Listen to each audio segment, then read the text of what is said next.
అందరికీ పేరు పేరున జైభీం తెలియజేస్తూ, ఏదైతే రాష్ట్ర ప్రభుత్వం ఇటీవల కుల జనాభా దమాషాని జనాభాను బయటపెట్టేటువంటి ప్రయత్నం చేస్తూ విడుదల చేసినటువంటి జనాభా లెక్కలను నేతకాని విద్యార్థి సంఘంగా దీన్ని తప్పులు తడకగా అభివర్ణిస్తూ ఉన్నాం. ఎందుకంటే లక్షలాది జనాభా ఉన్నటువంటి నేతకాని సమాజాన్ని కేవలం లక్షల్లో చూపించి వారికి చెందాల్సినటువంటి విద్యా, ఉద్యోగ, ఆర్థిక, రాజకీయ రంగాల వాటాను కేవలం ఒక సామాజిక వర్గం దోచుకోవాలనేటువంటి ఒక కుట్రతో కూడినటువంటి లెక్కలు బయటికి తీసుకురావడాన్ని నేను దీన్ని తీవ్రంగా ఖండిస్తా ఉన్నాం. ఎందుకంటే మా వాటాను, మా జనాభాను నిజమైనటువంటి జనాభా లెక్కలు కనుక బయట తెలియజేస్తే ఖచ్చితంగా సభ్య సమాజం అంతా కూడా వీళ్ళకి జరిగిన అన్యాయం పట్ల మాట్లాడతారు. ఖచ్చితంగా వీరి పట్ల ఒక వాళ్ళ భావనను తెలియజేస్తారని చెప్పేసి భావనతోని కేవలం మా లెక్కలని దాచిపెట్టి ఒక వర్గానికి మెప్పుకొండేటువంటి ప్రయత్నం చేస్తూ ఇవాళ మనల్ని అణగదొక్కేటువంటి ప్రయత్నం చేయడం అనేది నిజంగా మా వర్గాలకు వెన్నుదన్నుగా నిలిచేటువంటి ఈ సామాజిక వర్గానికి అన్యాయం జరిగిందని చెప్పేసి మాకు మానసిక భరోసాతో పాటు వారి ఒక సహకారంతో ఇక్కడికి విచ్చేసినటువంటి పద్మశ్రీ మందకృష్ణ గారికి నిజంగా మా యావత్ జాతి పక్షాన, విద్యార్థుల పక్షాన హృదయపూర్వక ధన్యవాదాలు తెలియజేస్తున్నాం. సార్ అన్న, మీరు మీ ద్వారానే మా యొక్క సమస్య పరిష్కారం అవుతుందనేటువంటి ఒక ఆశాభావం ఉంది. మా గౌరవనీయులు మాజీ పార్లమెంట్ సభ్యులు డాక్టర్ వెంకటేష్ నేత గారి నేతృత్వంలో సమాజం అంతా కూడా ఒక్కసారి ఆలోచించాలి. మనకు జరిగిన అన్యాయం పట్ల కూడా మనం మాట్లాడకపోతే, మనకు జరిగిన అన్యాయం పట్ల కూడా మనం మౌనంగా ఉండి కేవలం ఎక్కడి ఎక్కడి ప్రాంత ప్రజలు అక్కడికే పరిమితం అయితే ఇప్పుడు కూడా మనం బయటికి రాకపోతే ఖచ్చితంగా నష్టం జరిగేటువంటి పరిస్థితి మనం ఊహకందని నష్టం జరుగుతూ ఉంటుంది. కాబట్టి రాజకీయాలకు అతీతంగా ఇక్కడ విద్యార్థి సంఘంగా విద్యార్థులకు విజ్ఞప్తి చేసేది ఒకటే, మనము గతంలోనే విద్యా అవకాశాలను కనీసం అందుకునేటువంటి పరిస్థితిలో ఉన్నాం. ఈ రోజుకు దయనీయమైన పరిస్థితిలో ఉన్నాం.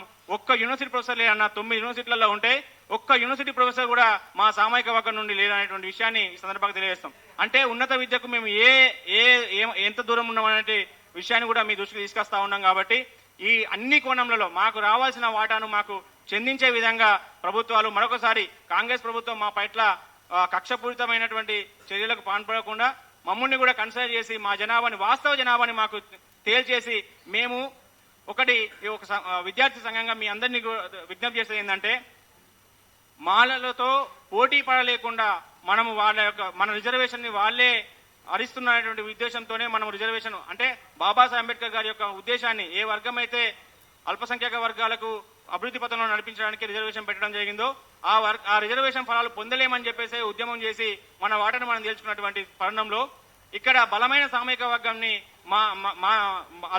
మేము బలహీనమైనటువంటి మాపుని కలిపేసి కూడా మా అవకాశాలు తీసుకునేటువంటి ప్రయత్నం చేస్తా ఉన్నాం. కాబట్టి దీని మీద ఖచ్చితంగా ఐక్యతగా పోరాటం చేస్తూ ముందుకు సాగాలని చెప్పి మనసారా ఆకాంక్షిస్తూ విద్యార్థి సంఘంగా ఏ నిర్ణయం తీసుకున్నా కానీ సిద్ధం ఉన్నామని తెలియజేస్తున్నాం. ధన్యవాదాలు.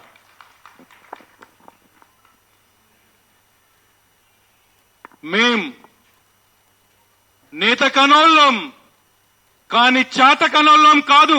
ఈ కాంగ్రెస్ ప్రభుత్వానికి హెచ్చరిక జారీ చేస్తా ఉన్నాం. మంచి చేస్తే, న్యాయంగా ఉంటే న్యాయము మంచి తిరిగి వస్తుందనడానికి ఈరోజు మా దళిత జాతి దేవుడు మందకృష్ణన్న మాకు అండగా, నీడగా, తోడుగా రావడం అనేటటువంటిది నిదర్శనం అనేటటువంటి అంశాన్ని సందర్భంగా తెలియజేస్తా ఉన్నాను.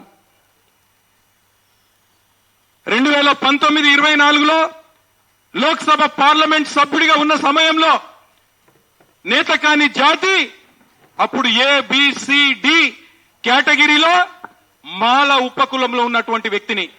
నేను ఎంపీగా ఉన్నప్పుడు మాల ఉపకులంలో ఉన్నాను. కానీ సామాజిక న్యాయంలో భాగంగా వాస్తవాలను చూసినటువంటి వ్యక్తిగా మందకృష్ణన్న 30 సంవత్సరాల నుండి పోరాటం చేస్తున్నటువంటి ఆ జాతుల యొక్క ఆవేదన, ఆ జాతి యొక్క ఆర్థిక పరిస్థితులు, సామాజిక పరిస్థితులను చూసి కన్నీళ్లు పెట్టుకొని నా మాల ఉపకులంలో ఉన్నప్పటికీ వర్గీకరణ చేయాలి, మాదిగలకు అన్యాయం జరుగుతుందని పార్లమెంటు లోకసభ సభ్యుడిగా లోక్సభలో గొంతు వినిపించినటువంటి వ్యక్తిని.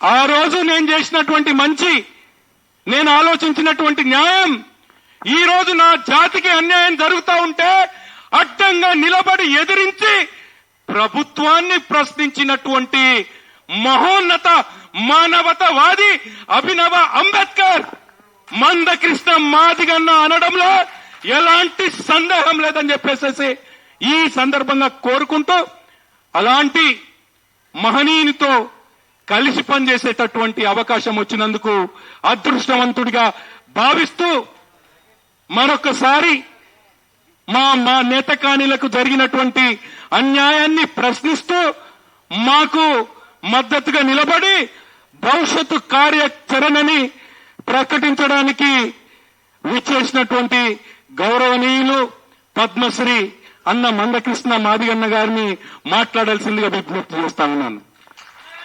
మాదిగ నేత కనీల ఐక్యత, మాదిగ నేత కనీల ఐక్యత, మందకృష్ణ నాయకత్వం, మందకృష్ణ నాయకత్వం.